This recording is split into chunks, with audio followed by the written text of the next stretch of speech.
La morte del giovane di belle speranze Dario Dinolfo ha destato profonda commozione in città, commozione alla quale anche noi ci associamo, e ci viene naturale qualche riflessione. Quel giovane ucciso dall'esplosione è solamente uno dei nostri figli, figli di un sud malato terminale rispetto ad un'Italia malata cronica che ha lasciato la famiglia nella speranza di un futuro migliore, una laurea, un Erasmus, un lavoro all'estero, qualcosa che fanno in tanti, diremmo troppi.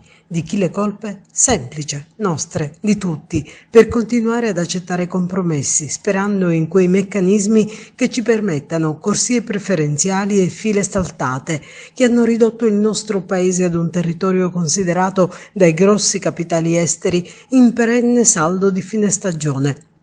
Un'Italia liquidata, svenduta, come i giovani sui quali le famiglie hanno investito sacrifici, risparmi e sogni.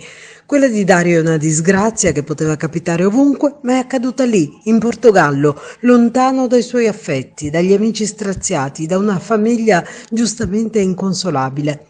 Un paese avanzato, con la nostra storia, non può consentire che l'emigrazione diventi un obbligo per la sopravvivenza e consideri i nostri talenti e le nostre professionalità come invisibili, spesso sottopagate e senza futuro.